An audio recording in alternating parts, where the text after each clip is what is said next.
에베소서 강의 오늘 세 번째 시간입니다. 오늘 본문에 읽었듯이 사도 바울은 로마의 감옥에 갇혀 있으면서도 감격의 찬송을 부르고 있습니다. 도대체 그 이유가 뭘까? 이 세상에 무엇과도 바꿀 수 없는 신령한 복을 받았기 때문에 그 안타까운 감옥 속에 갇혀 있지만 바울은 감격의 찬송을 부르고 찬양을 부를 수 있었다라고 지난주에 우리가 나누었습니다. 성경의 가장 중요한 축복의 초점은 땅에 속한 육신의 축복이 아니라 하늘에 속한 영적인 축복이라는 사실을 우리들에게 가르쳐주고 있습니다. 그런데 여기 중요한 것은 사도 바울이 지금 이 편지를 쓰고 있는데 에베소에 있는 성도들에게, 즉 예수를 믿고 교회 생활을 하고 있는 성도들에게 이 편지를 쓰고 있다는 것입니다. 그러면서 그들에게 너희들이 이 신령한 복을 받은 자라고 말하고 있습니다. 난 크리스찬에게 이 편지를 쓰고 있는 게 아닙니다. 그건 뭘까요? 우리가 하나님의 자녀가 되고 크리스찬이 되었음에도 불구하고 이 엄청난 신령한 복을 받았다는 사실을 모르고 있기 때문에 바울이 다시 한번 자세하게 너희들이 얼마나 엄청난 복을 받았는지 깨달아라. 그리고 그 엄청난 복이 무엇인지 정확하게 알아야 된다. 그래야 나처럼 감옥에 있으면서도 찬양이 나가고 정말 말할 수 없는 핍박과 박해와 고난과 어려움 속에 놓여 있을지라도 감격의 찬양이, 기쁨의 찬양이 나올 수 있는 자가 될 수 있다라고 말하고 싶은 거예요. 오늘 여러분 잘 오셨습니다.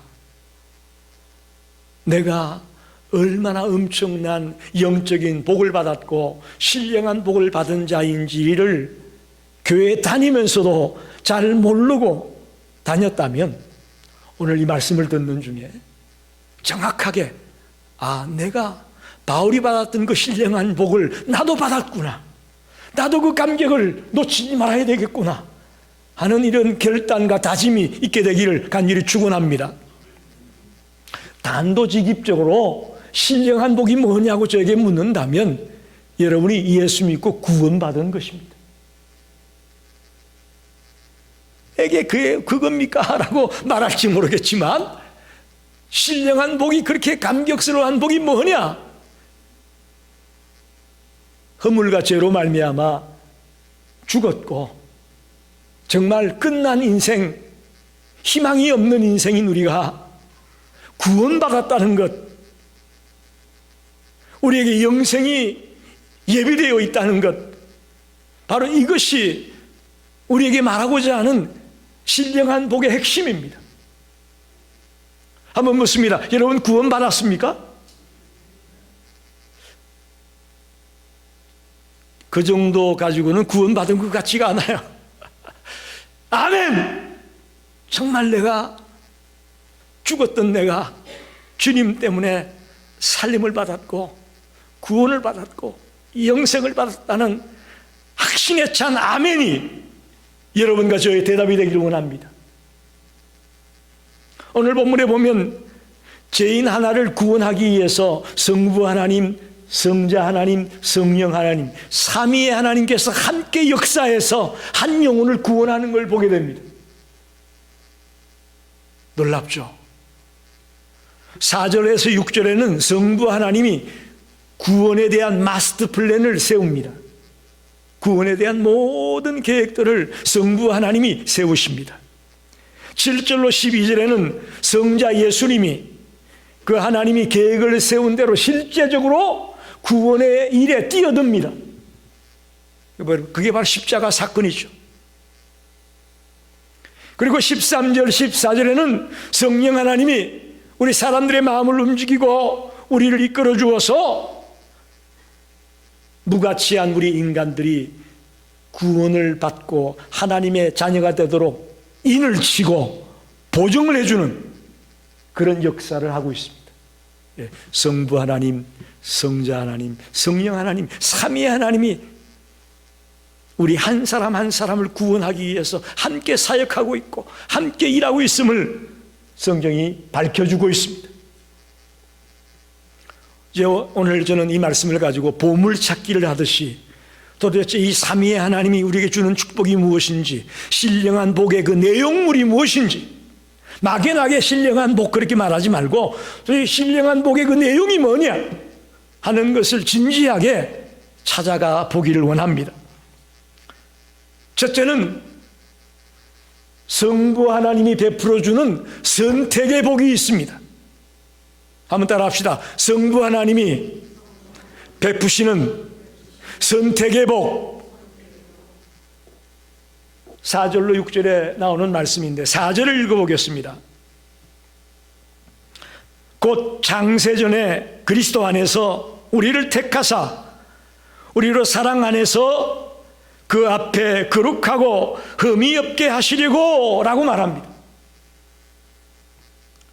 하나님이 우리를 선택하셨다고 성경은 말합니다.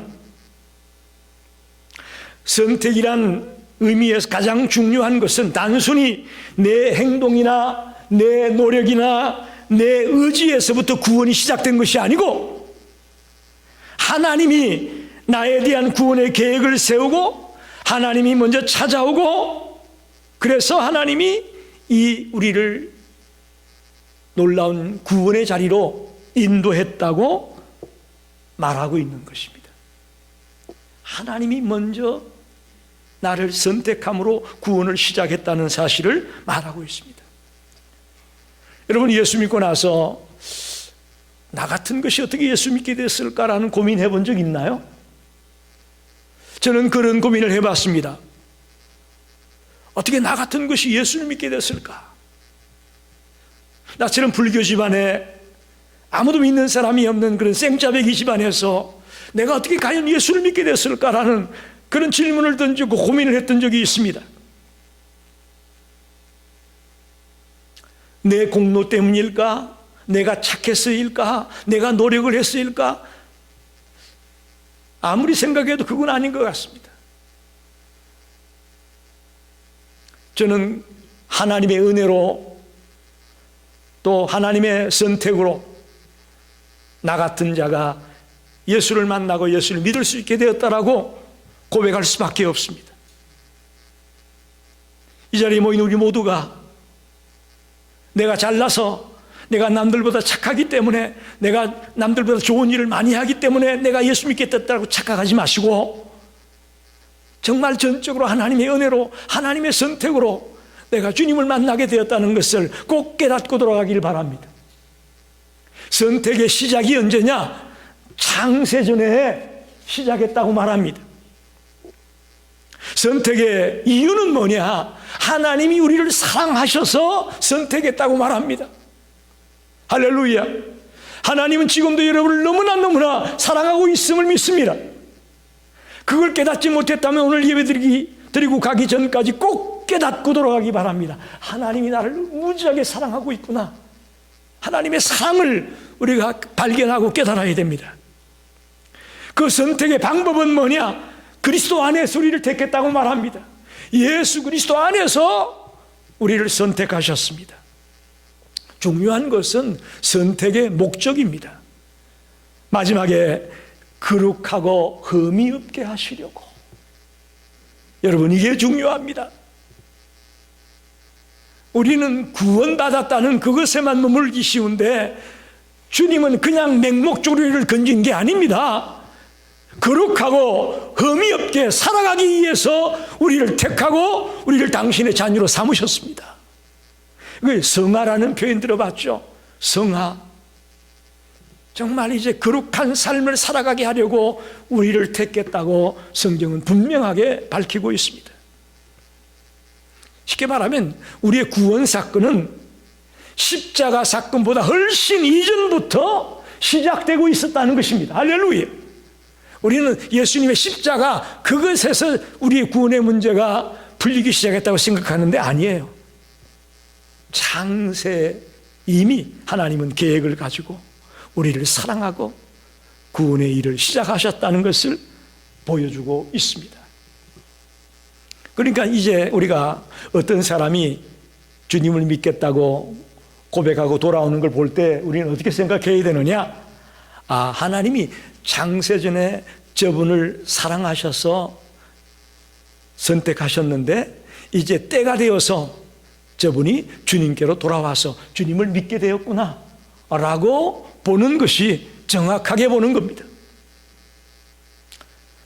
이런 논리를 주장한 자가 성경에 누가라는 인물입니다. 누가복음과 사도행전을 기록한 누가는 사도행전 13장 48절에 이렇게 말합니다. 이방인들이 듣고 기뻐하여 하나님의 말씀을 찬송하며 영생을 주시기로 작정된 자는 다 믿더라. 할렐루야. 이 뭡니까? 이방인들이 주님께 돌아오는 것을 보고 누가가 뭐라고 말했느냐? 영생을 주기로 작정된 자는 다 믿더라. 이미 하나님이 사랑해서 선택했던 자들은 다 주님께로 돌아오더라 라고 누가는 우리의 구원을 이미 하나님이 창세전에 선택했다는 것을 바울과 같이 동일하게 밝히고 있습니다. 이렇게 말하면 참으로 믿는 사람은, 여러분 그저 그냥 교회 마당만 밟고 왔다 갔다 하는 그런 믿음 말고요, 참으로 주님을 믿는 사람은 이미 영원 전부터 하나님이 선택해서 하나님이 사랑해서 불렀다라는 것을 성경은 분명하게 말하고 있습니다. 이런 말씀을 아무리 드려도 여러분이 생각하기에 난 내가 선택해서 예수 믿고 내가 선택해서 교회에 나오기 시작했는데 목사님 말이 마음에 안 듭니다 라고 말할지 모르겠습니다. 그렇습니다. 실제로 여러분이 선택했습니다. 하지만 오로지 영혼 속에서 하나님이 먼저 여러분을 택했기 때문에 여러분이 예수를 만나고 예수를 믿을 수 있다고 믿습니다. 그걸 놓치면 안 됩니다. 내가 결단했다? 그 말이 틀린 말은 아닙니다. 그러나 영혼 속에서 하나님이 이미 우리를 택해 주었기에 우리가 예수를 만날 수 있었고 예수를 나의 구주로 고백할 수 있었다는 것을 놓쳐서는 안 됩니다. 요한복음 15장 6절 말씀입니다. 한번 같이 읽어보겠습니다. 앞에만 읽어볼게요. 너희가 나를 택한 것이 아니요 내가 너희를 택하여 세웠나니, 그렇게 말합니다. 누가 택했다고요? 하나님이 우리를 택했다고 분명히 말씀합니다. 만약에 내가 예수를 택한 거라면 어떻게 되겠어요? 내가 변하면 예수도 멀리 가는 거예요. 그렇죠? 내가 변하면 교회도 빠이빠이가 되는 거예요. 감사한 것은 하나님이 나를 택했기에, 하나님이 나를 붙들었기에 이제 우리는 주님의 자녀로 살아가는 존재가 된 겁니다. 어떤 환경이나 어떤 조건 때문에 하나님과 나의 관계가 끊어져 버리는 그런 관계가 아니라, 이제 뒤에 성령의 인치심에 대한 설명에서 자세하게 말씀드리게 되겠지만, 너희가 나를 택한 것이 아니고 내가 너희를 택하여 세웠다는 말씀을 꼭 기억하십시오. 예를 들면 성경 속에 누가복음 19장에 보면 삭개오 얘기가 나옵니다. 삭개오가 예수님이 여리고로 지나간다는 말씀을 듣고 예수님을 보고 싶어서 예수님을 찾아 나갔습니다. 그리고 예수님을 기다리고 있습니다. 이렇게 보면 삭개오가 먼저 주님을 찾아간 것처럼 보여져요. 그런데 이 이야기의 결론이 뭐라고 얘기하냐면, 인자에 온 것은 잃어버린 자를 찾아 구원하려 왔다, 그렇게 주님이 말씀합니다. 그리고 지나가다가 삭개오가 키가 작아서 잘 못 보여서 이제 뽕나무 위에 올라가서 예수를 쳐다보고 있는데 뭐라고 얘기하죠? 예수님이 그 뽕나무 위에 있는 친구 누구냐? 내려와. 그렇게 말했습니까? 삭개오야, 속히 내려와라. 오늘 내가 너희 집에 유하겠다. 처음 보는 삭개오의 이름을 부릅니다. 이것은 삭개오가 마음의 결심을 하고 예수 보고 싶어서 나가서 예수 선택했기 때문에 만났다고 말할 수 없어요. 예수님이 삭개오를 선택하고 찾아오고 붙들어 주었기에 삭개오가 예수를 만났다는 것을 기억하십시오.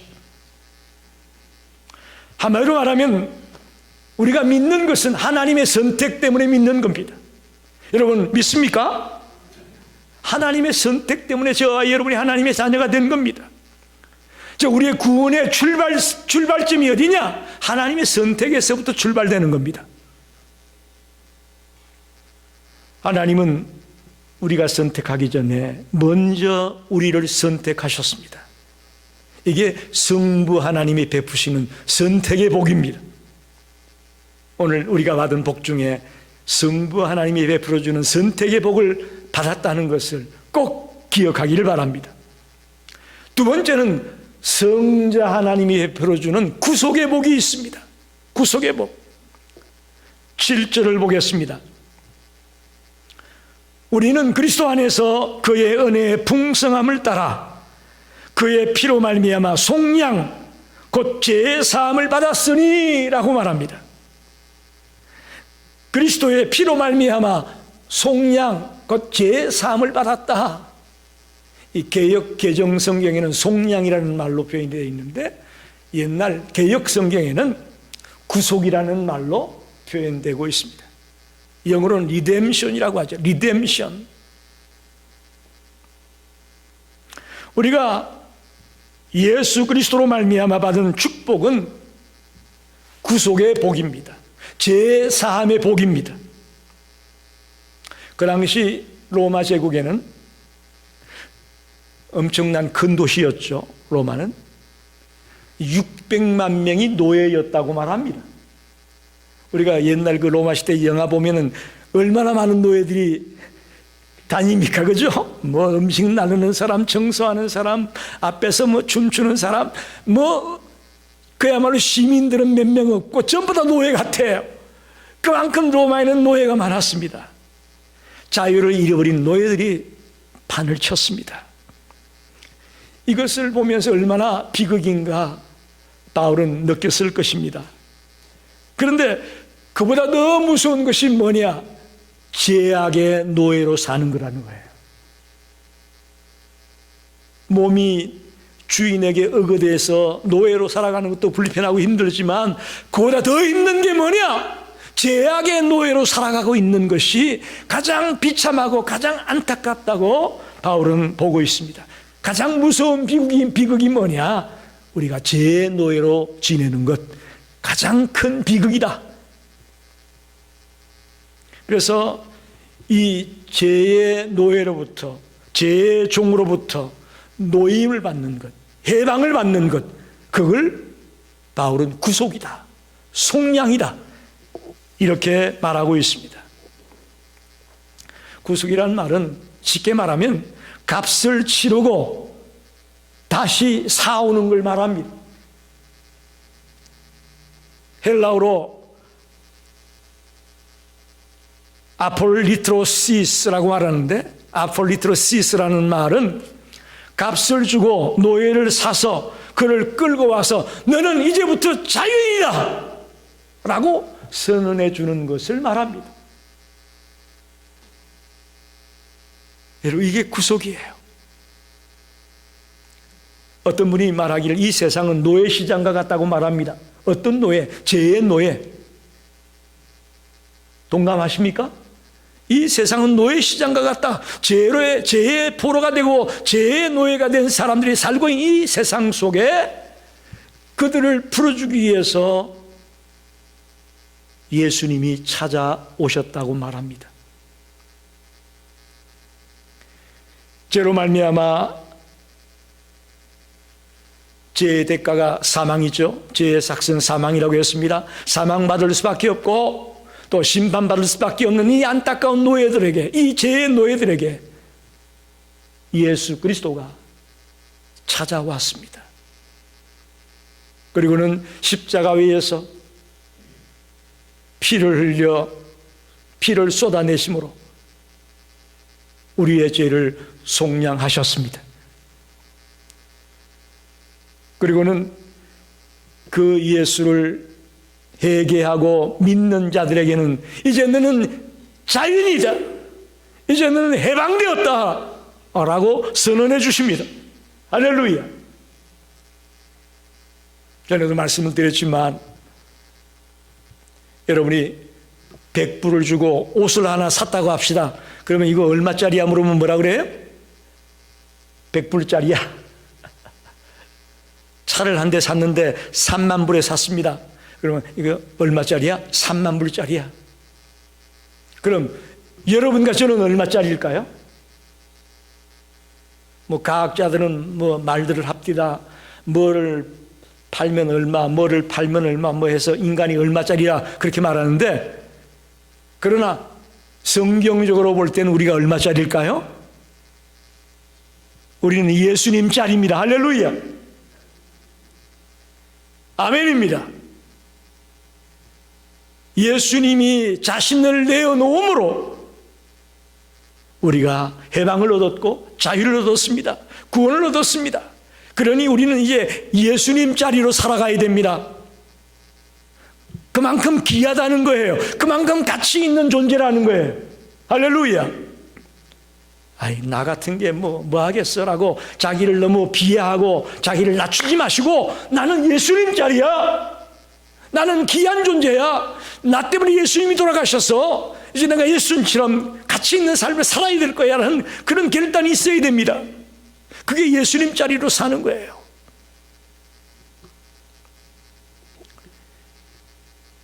그리스도 안에는 정죄함이 없다고 말합니다. 쉽게 말하면 여러분이 그리스도 안에서 아무리 많은 엄청난 죄를 지었다 하더라도 회개하고 돌아오면 용서해 주신다는 의미입니다. 그러나 이 사실이 우리가 마음대로 죄를 지어도 된다는 말로 착각하면 안 됩니다. 꼭 이렇게 비뚤게 나가는 사람이 있어요. 그러면 신나게 죄 짓다가 주일하려고 가지고 아이고 주님 나 죄 지었어요 용서해 주세요 라고 하기만 끝나는데 뭐 상관없어 라고 생각한다면 큰 오산이요. 그건 아닙니다. 여러분, 하나님의 사랑을 깨닫고 하나님의 은혜로 예수님 자리가 된 인생이라면 절대로 죄를 가까이 하지 않게 될 걸 믿습니다. 그래야 됩니다. 여러분,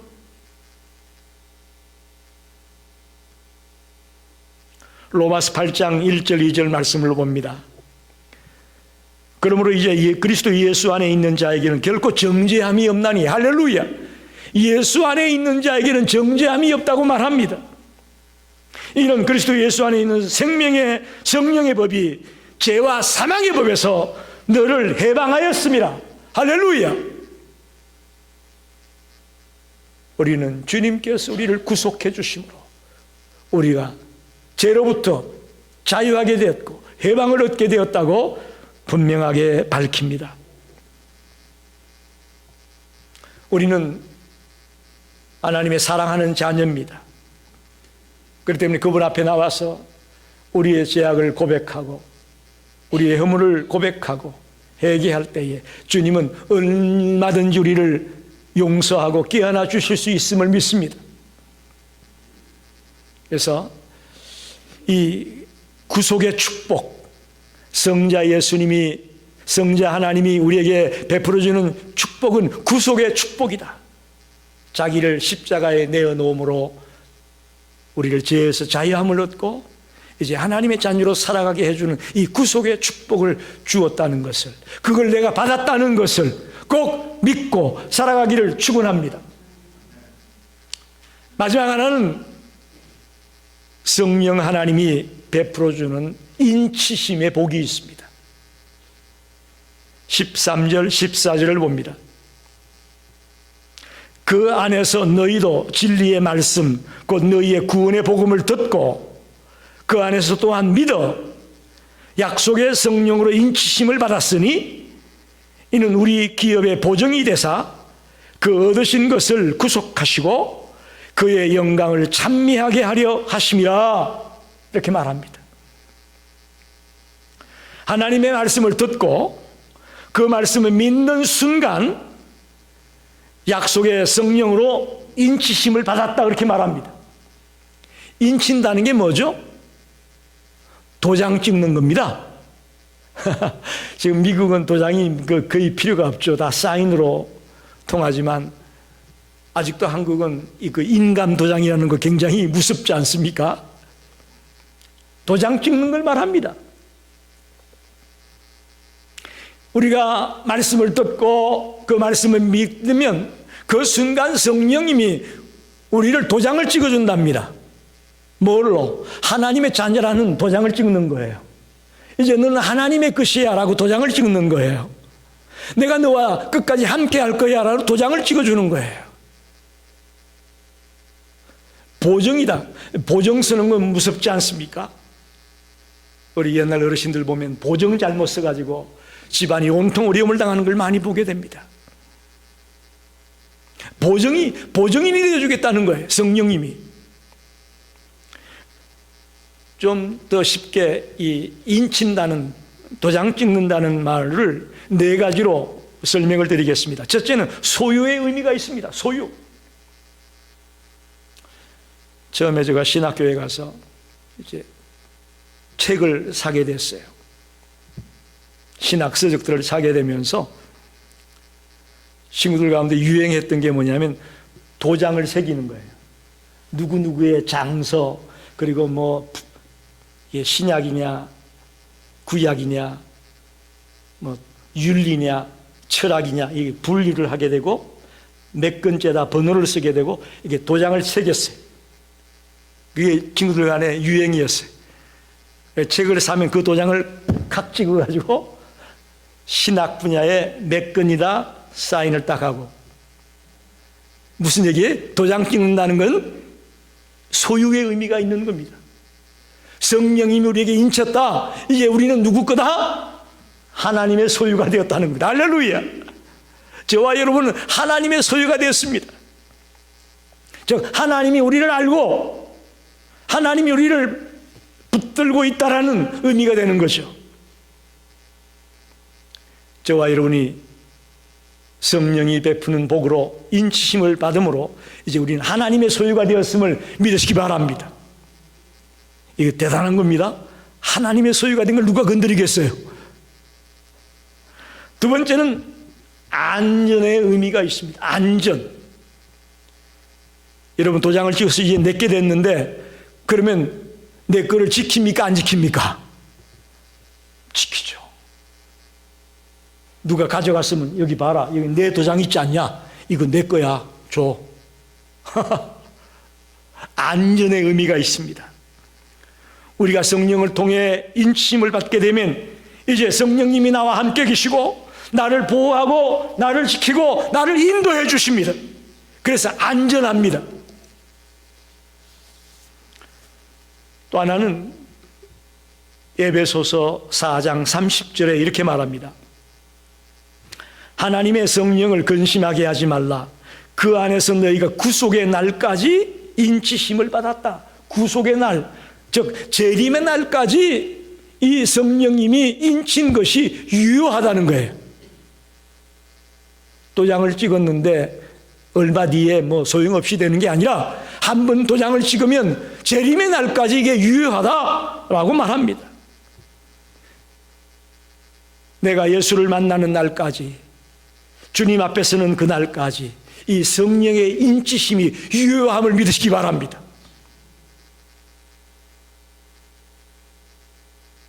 그래서 하나님의 자녀가 되고 성령의 인치심을 받는다는 것이 얼마나 놀라운 것인가를 저와 여러분이 오늘 꼭 알고 돌아가기를 바랍니다. 주님 다시 오시는 그날까지 성령의 인침이 유효하다는 것을 의미하고 있습니다. 마지막으로 인친다는 것은 불변을 의미합니다. 불변. 무슨 문서든지 계약을 하기 위해서 도장을 찍지 않습니까? 여기 미국은 사인을 하게 되고요. 도장이 찍혀야만, 사인이 있어야만 유효합니다. 저도 감리사가 되다 보니까 교회마다 인사이동이 있을 때 꼭 감리사에 사인이 들어가야 됩니다. 아무리 서류를 다 갖췄다고 하더라도 감리사가 사인을 하지 않으면 서류가 돌아가지 않습니다. 그래서 교역자들이 감리사에게 잘 보이려고 애를 씁니다. 인사권을 가지고 있기 때문에 사인이 그만큼 중요합니다. 도장이 찍히면 그때야 계약이 완성이 되는 것이고 그 계약은 불변입니다. 다시 새로운 도장이 찍히기 전까지는 변치 않습니다. 변할 수가 없습니다. 우리가 복음을 깨닫고 예수를 믿는 그 순간부터 성령님이 나에게 도장을 찍어 주셨습니다. 이제 하나님의 자녀가 되었다는 것입니다. 이것은 변할 수가 없습니다. 그럼 목사님, 전에 교회 다니다가 지금 교회 안 다니는 친구들 뭐죠? 라고 질문할 겁니다. 여러분, 교회에 다니는 것과 예수를 믿는 것은 다르다고 저는 봅니다. 이걸 분명히 아셔야 돼요. 목사님, 한 번 선택하면 끝까지 간다 그러고 재림할 때까지 간다고 하는데 지금 안 다니는 사람들이 얼마나 많은데 목사님 설명이 안 맞습니다라고 말할지 모르겠습니다. 제가 말하는 믿음은 참된 믿음을 말합니다. born again, 거듭난 믿음을 말합니다. 그런 자에게는 한 번 성령이 인을 치면 변할 수가 없습니다. 불변입니다. 한번 묻습니다. 여러분의 자녀가 예를 드는 거예요. 만약에 살인을 하고 감옥에 갔다고 합시다. 그럼 어떻게 이용자 집사님 호적에서 파낼까요? 그럴 부모가 있나요? 있어요, 없어요? 그런 인간적인 부모보다 우리 하나님은 어떤 분이에요? 더 놀라운 분이에요. 더 놀라운 분이에요. 그래서 우리가 성령으로 인침을 받았다는 것은 변개할 수 없고 변할 수 없는 불변의 진리가 이 속에 담겨 있음을 놓치지 말기를 바랍니다. 말씀을 정리합니다. 오늘 우리는 신령한 복에 대해서 생각했습니다. 예수 믿는 것이 가장 큰 축복이라고 말하는 건 들었지만 잘 실감이 안 났습니다. 그렇죠? 솔직히 그렇죠? 예수 믿는 게 복이야 그러는데 별로 실감이 안 났습니다. 그런데 오늘 에베소서 1장 3절에서 14절을 살펴보니까 내가 받은 이 신령한 복이 얼마나 놀라운 복이고 얼마나 대단한 복인가를 알게 된 줄 믿습니다. 그래서 바울은 감옥에서도 감격의 찬송이 나왔던 겁니다. 성부 하나님 베풀어주는 무슨 복이요? 선택의 복이 있습니다. 성자 하나님 베풀어주는 구속의 복이, 속량의 복이 있습니다. 성령 하나님 베풀어주는 인치심의 복이 있습니다. 예수님은 특별히 2000년 전 골고다 언덕에서 모든 구속의 길을 닦아 놓았습니다. 하지만 죄로 인해 무력해진 우리 인간들은 구원받을 수 있는 길이 있음에도 불구하고 아직도 주께로 돌아오지 못하는 자가 너무나 많습니다. 그건 왜 그러냐? 자기의 발걸음으로는 돌아올 수가 없어요. 성령님이 역사하셔서 그 마음을 움직이고 그 손을 잡아 끌어주셔야 주님께로 돌아오게 될 것을 믿습니다. 쉽게 말하면 저와 여러분이 주님의 자녀가 된 것, 성령님의 인도하심과 역사하심과 보호하심을 통해 이렇게 주님의 자녀의 단열까지 오게 되었다고 저는 믿습니다. 그리고 오늘날 성령님의 역사하심이 있어야 구원 얻을 자가 주님께로 돌아와서 거듭나게 된다는 사실을 꼭 기억하시기 바랍니다. 그래서 이걸 깨달은 자들은 이제 어떻게 해야 되느냐? 6절, 12절, 14절에 그의 영광을 찬송하여야 한다. 저와 여러분이 신령한 복을 받았다는 것을 깨닫게 된 사람은 주님을 찬양하는, 주님께 영광을 돌려드리는 삶을 살아야 된다고 말하고 있습니다.